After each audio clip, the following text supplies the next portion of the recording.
ये देखिए, पहाड़ों के बीच में से निकलता हुआ शरद पूर्णिमा का चांद। अंधेरा बहुत है इस कारण,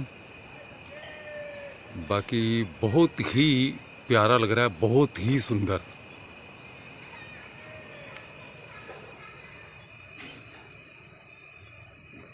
धीरे धीरे उसमें आ रहा है, बादल होने के कारण थोड़ा सा चांद आपको नज़र आ रहा होगा गोलाई में।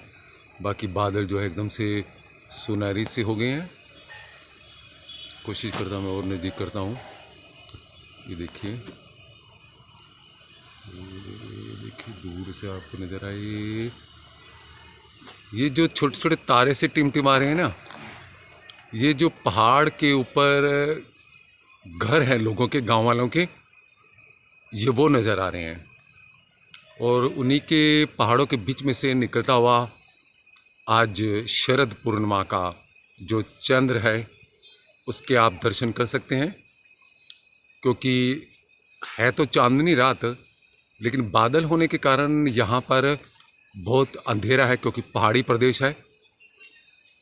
फिर मैं कोशिश करता हूँ आपको नज़दीक से दिखाने के लिए, आप सभी देखेंगे। क्योंकि जो लोग शहरों में रहते हैं तो उनके लिए तो चंद्रमा थोड़ा सा निकलना या देखना मुश्किल हो जाता है। निकलता तो खैर सभी जगह पर है, पर देखना मुश्किल होता है।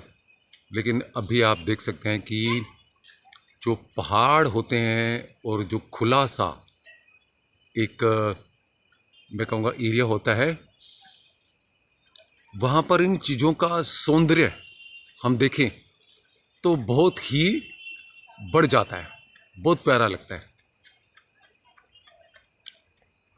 ये घर भी दिखाता हूँ मैं आपको। ये जो आपको नज़र आ रहे हैं, ये पहाड़ के ऊपर बहुत ऊंचाई है यहाँ पर, तो वहाँ पर ये घर हैं लोगों के।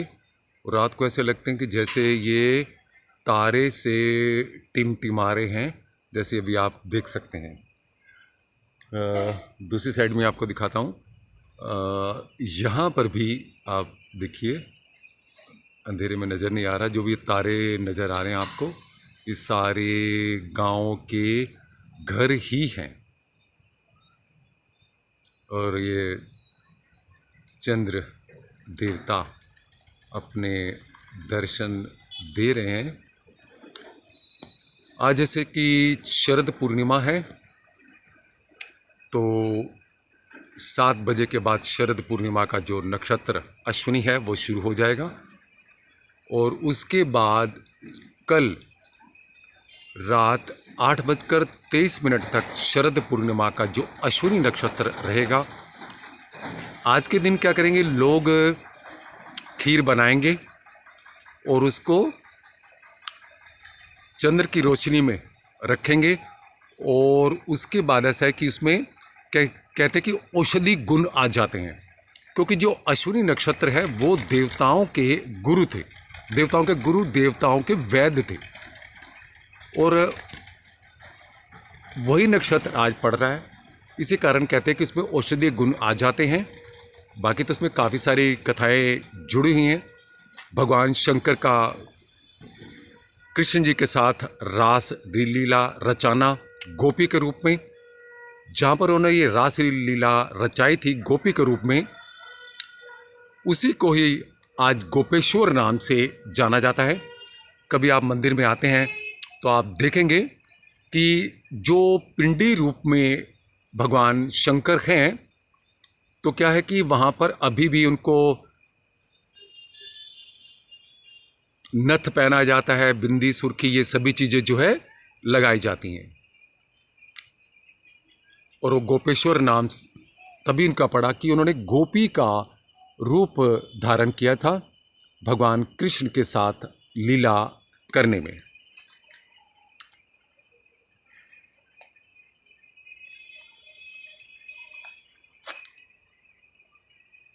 कोशिश कर रहा हूं मैं आपको कि यहाँ की सुंदरता जो है वो भी दिखाई जाए आपको।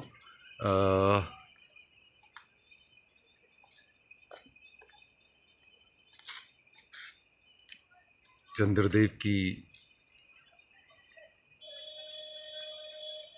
ऋषिकेश से अब देखिए आपको चंद्रमा की जो गोलाई है वो नज़र आनी शुरू हो गई होगी। देखिए ये पहाड़ों के बीच में से चंद्र दर्शन, जाने आपको ये रोशनी नज़र आ रही है, ये पहाड़ का एरिया है, इसमें से बादल हैं और बादलों के पास सारे पहाड़ हैं और यहीं पर ये चंद्र हैं। मेरा हाथ हिल रहा है इसलिए थोड़ा सा कैमरा भी हिल रहा है।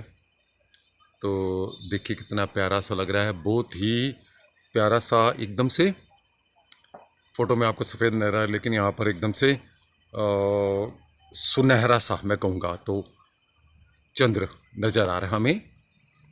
बहुत ही प्यारा दृश्य, कोशिश करूँगा मैं फिर एक बार आपको दिखाने के लिए।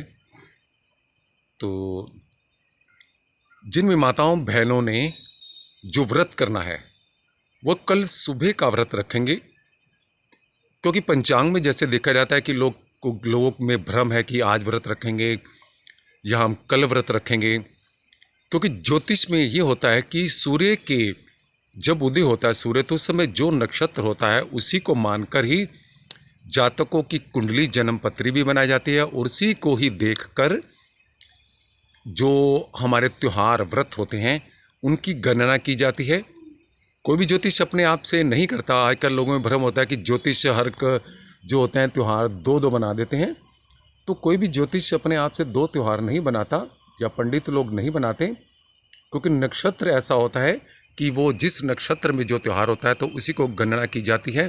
तो लोगों में भ्रम हो जाता है कि जैसे आज भी शरद पूर्णिमा है और कल भी शरद पूर्णिमा रहेगी, लेकिन शरद पूर्णिमा आज 7:05 से स्टार्ट हो रही है और कल 8:23 तक रहेगी। उसके बाद जो नक्षत्र अश्विनी है वो समाप्त हो जाएगा। तो इसीलिए जो खीर जो बनानी है, खीर का जो प्रसाद आपने भगवान को अर्पित करना है, वो आज रात्रि को आप रखेंगे और 11 बजे के आसपास उसे रखेंगे और उसके बाद फिर उठाकर आप भगवान को भोग लगाइए और फिर अपने घर के सभी जो सदस्य हैं उनको ये जो प्रसाद है आप देंगे। कोशिश करें प्रसाद जो खीर का बनाते हैं तो उसमें कोई ऐसी भारी चीज़ जैसे बादाम वगैरह ये ना डालें, क्योंकि भारीपन हो जाता है। हल्का बनाएं और उसमें आप छुआरे वगैरह ये चीज़ें डाल सकते हैं, मेवा डाल सकते हैं जो आसानी से हमें पच जाता है। और भर पेट भी नहीं हमें खाना चाहिए, क्योंकि अश्विनी का महीना है तो आज शरद ऋतु भी हो गई है, तो उसका भी सब आप ध्यान रखेंगे। तो आप सभी लोग इसका ध्यान रखेंगे कि इस तरह के हमें जो प्रसाद रूप में हमें खाना है उसे हम आराम से खाएं उतना, और उसके बाद आप जो बच जाता है तो उसे आप फ्रिज में रख सकते हैं। क्योंकि चावल, दूध और इसमें जो भी आप पदार्थ डालते हैं, तो आज के दिन जब चंद्रमा की रोशनी उसमें लग जाती है तो वो खीर बासी नहीं होती। वैसे तो हम ये कहते हैं कि फ्रिज में हमने खीर रख दी है तो वो बासी हो गई है, लेकिन जो प्रसाद भगवान का होता है उसे चांदनी रात में बासा नहीं माना जाता। चांदनी रात जैसे आज शरद पूर्णिमा है तो कई आप उपाय अपने धन के लिए भी कर सकते हैं, समृद्धि सुख समृद्धि के लिए भी कर सकते हैं इसमें। तो आज आप ये ध्यान रखें कि अपने घर के बाहर या घर के आंगन में जो भी आप कैंडल या दिया मंदिर में तो जलाते ही हैं, तो कुछ देर तक वो जला रहे, जिससे कि माता लक्ष्मी और विष्णु जी का ये दिन आज होता है, उसमें पूजा अर्चना की जाती है। कल भी आप लोग विष्णु जी की पूजा अर्चना करोगे, मेरी माताएं बहनें व्रत रखेंगी और उसके बाद सत्यनारायण की पूजा करके वो दूसरे दिन आगे अगला जो दिन होगा तभी वो उसका जो भी है अपना व्रत को खोलेंगी, व्रत को पूर्ण करेंगी। तो आप ये भी इसका ध्यान रखेंगे सभी। तो आप सभी को हार्दिक शुभकामनाएं इस शरद पूर्णिमा की। आप सभी पर जो है कि भगवान जो शिव, भगवान कृष्ण, माँ पार्वती, माँ लक्ष्मी, ये सभी जो एक अमृत वर्षा कर रहे हैं, तो आप उस सभी को प्रसाद ग्रहण करें और आप सभी सहभागी बने। आप सभी को बहुत बहुत शुभकामनाएं मेरी तरफ से, यानी कि एस्ट्रो अनिल श्री की तरफ से। धन्यवाद। जय श्री राधे राधे।